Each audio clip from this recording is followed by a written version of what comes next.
విరిగిపోయిన బ్రోకెన్ అనే ఈ అంశంలో కీర్తనల గ్రంథం 34 కీర్తన 17 నుంచి 19 వచనాలు మనం చదువుకుందాం. నీతిమంతులు మొరపెట్టగా యెహోవా ఆలకించును, వారి శ్రమలన్నిటిలో నుండి వారిని విడిపించును. విరిగిన హృదయం గల వారికి యెహోవా ఆసనుడు, నలిగిన మనసు గల వారిని ఆయన రక్షించును. నీతిమంతుని కలుగు ఆపదలు అనేకములు, వాటన్నిటిలో నుండి యెహోవా వారిని విడిపించును. దేవుని బిడ్డలారా, విరిగినటువంటి స్థితి, నలిగిన స్థితి అనేది జీవితంలో చాలా కష్టభరితమైంది, బాధాకరమైంది, దుఃఖకరమైంది. మనిషి ఎందుకు విరిగిపోతాడు? మనం బాగా ఇష్టపడేటటువంటి వస్తువులు కొన్నిసార్లు పగిలిపోతాయి, విరిగిపోతాయి. ఎందుకు విరిగిపోతాయి అని అంటే అజాగ్రత్త వల్ల విరిగిపోయే ప్రమాదం ఉంది. మనం నమ్మిన వాళ్ళు మనం మోసం చేయటం, మనం ప్రేమించిన వాళ్ళు మనల్ని విడిచిపెట్టడం, అలాగే మనం ఎంతో ఆప్యాయంగా చూస్తున్నటువంటి వ్యక్తులు మనకు వ్యతిరేకంగా మాట్లాడడం, మనం నమ్మినటువంటి వాళ్ళు మనకి వెనకుండి వెన్నుపోటు పొడవడం, ఇలాంటివన్నీ కూడా మన జీవితంలో ఏం చేస్తాయంటే ఒక విధమైనటువంటి బాధను, వేదనను కలిగిస్తాయి, విరిగిన స్థితిలోకి తీసుకొస్తాయి. మేఘం వర్షిస్తుంది అంటే అది మేఘంలాగుంటే వర్షం పడదు, అది విరిగితేనే వర్షం కురుస్తుంది. అలాగుననే జీవితంలో అన్నీ కూడా అనుకున్నట్టుగా సాగవు. విరిగిన స్థితి మన జీవితంలో ఎదురవుతుంది. అనుకోకుండా ప్రమాదవశాత్తు కొన్నిసార్లు విరిగిపోయే పరిస్థితులు వస్తాయి. దేవుని బిడ్డలారా, ఎలాంటి పరిస్థితుల్లో మనం విరిగినటువంటి స్థితిలో ఉన్నా దేవుడు ఎలాంటి దేవుడుగా ఆయన మనకు కనబడుతున్నాడంటే, ఈ విరిగిన స్థితిలో నుంచి దేవుడు ఏదో ఒకటి తీసుకుని రావాలని ఆయన కోరుతున్నాడు.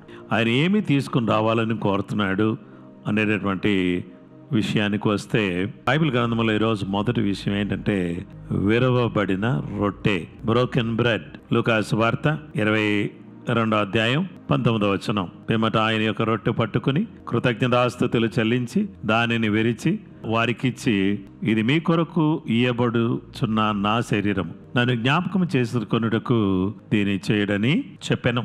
యేసుక్రీస్తు ప్రభు వారి చేతిలో ఓ రొట్టెను పట్టుకుని ఆయన ఆకాశం వైపు కన్నులెత్తి కృతజ్ఞతాస్తుతులు చెల్లించి ఆ రొట్టెను విరిచి ఇటువైపు కూర్చున్నటువంటి శిష్యులకు, ఇటువైపు కూర్చున్న శిష్యులకు ఇచ్చి, దీన్ని తినండి, ఇది నా శరీరం అని చెప్పాడు. ఆ తర్వాత యేసుక్రీస్తు ప్రభువారు అదే రకంగా పాత్ర ఎత్తుకొని, ఇది నా రక్తము వలననైనా క్రొత్త నిబంధన, మీరు దీనిలోని త్రాగినప్పుడల్లా నన్ను జ్ఞాపకం చేసుకున్నట్టుకై దీనిని చేయండి, పానం చేయండి అని ప్రభు చెప్పారు. కాబట్టి దేవుని బిడ్డలారా, ద్రాక్షారసం ఎలా వస్తుంది? పిండకుండా ద్రాక్షారసం వస్తుందా? విరవకుండా పంచగలమా? విరిస్తేనే పంచుకోగలం, విరవకుండా పంచలేం. కాబట్టి ఎవరి జీవితంలోనైతే విరవబడిన స్థితి ఉంటుందో వాళ్ళ జీవితాలు అనేక మందికి దీవెనకరంగా మార్చబడతాయి. ఈ విరవబడిన రొట్టె ఎవరో తెలుసా? పరలోకం నుంచి దిగివచ్చిన రొట్టె యేసు ప్రభువారు. ఈ రొట్టె అనబడిన యేసుక్రీస్తు ప్రభువారి దేహాన్ని మనం ఈరోజు పంచుకొని మనం భుజిస్తున్నాం. అది కల్వరి శిలువలో విరవబడింది. ఈ విరవబడిన రొట్టె దాన్ని ఆశీర్వదించాడు. దానికి అర్థం ఏంటంటే దాన్ని ఆమోదించి, దాన్ని ప్రభావితం చేసి, ఆశీర్వాదాలతో నింపి, దాన్ని కృతజ్ఞతలు చెప్పి విరిచిన తర్వాత ఆయన చేసిన పని ఏంటంటే శిలువలో గాయపరచబడ్డాడు, నలగొట్టబడ్డాడు, తగ్గింపబడ్డాడు. అనేక మందికి పరిచర్య చేయట కొరకు ఆయన తన ప్రాణాన్ని ధారపోశాడు. ఇప్పుడు ఆయన శరీరమును మనం భుజిస్తున్నాం కాబట్టి మనం కూడా ఆ రొట్టెలో ఏమై ఉన్నాం? పాలివారమై ఉన్నాం. అయితే మనం కూడా అనేక మందికి దీవెనకరంగా ఉండాలంటే మనం విరగొట్టబడాలి. ఎక్కడ విరగొట్టబడాలి? ప్రార్థనలో. ఏ విధంగా విరగొట్టబడాలి? విరిగి నలిగిన హృదయంతో దేవుని సన్నిధిలో ప్రార్థన చేయడం స్టార్ట్ చేస్తే దేవుడు అద్భుతమైన కార్యం చేసి అనేక మందికి దీవెనకరంగా మనల్ని మారుస్తాడు. విరవబడిన రొట్టె పంచబడింది. యేసు విరవబడ్డాడు, సర్వలోకానికి పంచబడ్డాడు. అలాగే చిన్నవాడి చేతిలో ఉన్న రొట్టెలు యేసయ్య చేతిలోకి వచ్చిన తర్వాత అవి ఆశీర్వదించబడ్డాయి. అనేక మందికి ఆహారంగా మారడానికి అవి విరవబడ్డాయి, పంచటానికి విరవబడ్డాయి. అందుకనే 5,000 మంది అక్కడ భోజనం చేయగలిగారు. ఎవరైతే నిశ్చయంగా ఈరోజు విరిగి నలిగిన హృదయంతో దేవుని సన్నిధిలో ప్రార్థన చేస్తారో, మొరపెడతారో, విజ్ఞాపన చేస్తారో, దేవుని సన్నిధిలో గడుపుతారో అలాంటి వారి జీవితాలు ఇతరులకు ఆశీర్వాదకరంగా మార్చబడతాయి. రెండవ విషయం, పగలగొట్టబడిన అత్తరు బుడ్డి, బ్రోకెన్ ఆల్బస్టర్ జార్. విరిగి నలిగిన హృదయం గల వారికి యెహోవా ఆసన్నుడు, నలిగిన మనసు గల వారిని ఆయన రక్షించును. విరిగి నలిగినటువంటి హృదయం ఎవరికైతే ఉంటుందో వాళ్ళని దేవుడు ఏం చేస్తాడో తెలుసా? ఆయన వారిని రక్షించేటటువంటి గొప్ప దేవుడుగా ఆయన మనకు కనబడుతున్నాడు. చూసారా, ఆయన బెతనియాలో కుష్ఠరోగి అయిన సీమోని ఇంట భోజనం చేస్తున్నప్పుడు ఏం జరిగిందో మార్కు 14:3 యేసై మీద పోయటానికి అత్తరు బుడ్డి పగలు కొట్టి ఆయన తల మీదకి తీసుకొచ్చి ఆ అత్తరు ఆయన మీద పోసిందనమాట. చాలా విలువైన అత్తరు. అయితే దాన్ని పగలు కొడితే మొత్తం కూడా వచ్చే అవకాశం ఉంది. అందుకనే ఆమె ఏం చేసిందంటే, నా ప్రభు కంటే గొప్ప ఏమీ కాదని ఆమె అత్తరు బుడ్డి పగలు కొట్టి ఆయన తల మీద పోసేసింది. కాస్ట్లీయా? నా ప్రభు కంటే కాస్ట్లీ ఏం కాదు. నా ప్రభువా? ఎంత కాస్ట్లీ అయినా పర్లేదు. నా ప్రభు పరిచర్య నో ప్రాబ్లం, ఎంత కాస్ట్ అయినా పర్లేదు. నా ప్రభు కార్యమా? ఎంత ఖర్చు అయినా పర్వాలేదు. నా ప్రభు కోసమా? Okay, no problem. అది ఎంత ఖర్చు అయినా, ఎంత దూరమైనా, ఎంత భారమైనా, ఎంత కష్టమైనా, ఎంత ఇబ్బంది అయినా, నా ప్రభు కోసమా? It's okay. Praise the Lord, hallelujah. ప్రేమ ఉంటే ఎంత విలువైందైనా ఇవ్వాలనిపిస్తుంది. ప్రేమే లేదనుకో, అది ఎంత చీప్ అయినా కానీ అస్సలు జారనే జారకూడదు అనిపిస్తుంది. దేవుని బిడ్డలారా, విలువైంది కూడా యేసయ్య మీద ఉన్న ప్రేమతో ఆమె ఇచ్చేసింది. ఆ ఇల్లు అత్తరి వాసనతో నిండెను. మన ఇళ్ళన్నీ కూడా దేంతో నింపబడాలంటే సువాసనతో నింపబడాలి. ఎవరి ఇంట్లోనైతే దేవునిని విలువగా ఎంచుతారో దేవుడు అద్భుతమైన కార్యాలు చేస్తారు. క్రీస్తు మనల్ని పరిమళ వాసనగా ఉండినట్లు తను తాను అప్పగించుకున్నాడు. నా ప్రియుడు నా రొమ్మున నుండు గోపరసమంత సువాసన గలవాడు అన్న నా హృదయంలో ఉన్నాడు. దాని ద్వారా సువాసన వస్తుంది. ఈ వాసన రావడానికి గల కారణం ఏంటో తెలుసా? ఆయన హృదయంలో ఉన్నాడు కాబట్టి వాసన వస్తుంది. ఆయన హృదయంలో లేకపోతే ఏమి రాదు, ఈ వాసన రానే రాదు. ఆయన పగలు కొట్టబడ్డాడు, ఆయన విరగొట్టబడ్డాడు. యేసయ్య మనందరినీ ప్రేమించి మన మీద ఏం చేశాడో తెలుసా? తన పరిశుద్ధమైనటువంటి రక్తాన్ని మనమే ప్రోక్షించి మనందరినీ కూడా కడిగాడు. యెషయా గ్రంథం 53:5 మన అతిక్రమ క్రియలను బట్టి అతడు గాయపరచబడను, మన దోషములను బట్టి నలుగొట్టబడను, మన సమాధానావృతమైన శిక్ష అతని మీద పడను, అతడు పొందిన దెబ్బల చేత మనకు స్వస్థత కలుగుచున్నది.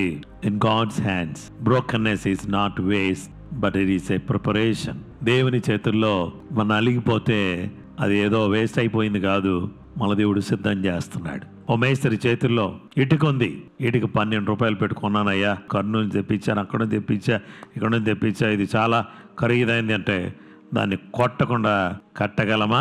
ఆయన చేతిలోకి వచ్చిన మనల్ని నలగొడుతున్నాడు అని అంటే ఏదో చేయబోతున్నాడు. దేవుని బిడ్డలారా, యేసు క్రీస్తు ప్రభువారు గోధుమ గింజ వలె నలగొట్టబడ్డాడు. గోధుమ గింజ వలె ఆయన పాతి పెట్టబడ్డాడు. పాతి పెట్టబడిన ఆయన విరగొట్టబడి దాంట్లో నుంచి జీవం ఉత్పన్నం అవడం ద్వారా మన జీవితాన్ని ఏం చేశాడంటే ఆశీర్వాదకరంగా, దీవెనకరంగా మారుస్తున్నాడు. మీ జీవితంలో ఉన్నటువంటి విరిగిన స్థితిని తీసుకుని వేరే వాళ్ళకి ఆశీర్వాదకరంగా మార్చాలని దేవుడు కోరుతున్నాడు. Do you want to give your brokenness to God? మీ యొక్క విరిగిన స్థితిని దేవునికి ఇస్తావా? అవును, నిజమే, నేను విరిగిన స్థితిలో ఉన్నాను, కానీ దేవుడు నన్ను విరిగిపోయిన స్థితిలోనే ఉంచలేదు, కానీ ఆ విరిగిపోయిన స్థితిలో నన్ను కట్టాడు, నన్ను నిలబెట్టాడు, నన్ను స్థిరపరిచాడు. ఈరోజు నాలాగా నలిగినటువంటి వాళ్ళకి నేను ఆశీర్వాదకరంగా ఉండడం కొరకు I'm sharing my test money అని చెప్పగలవా?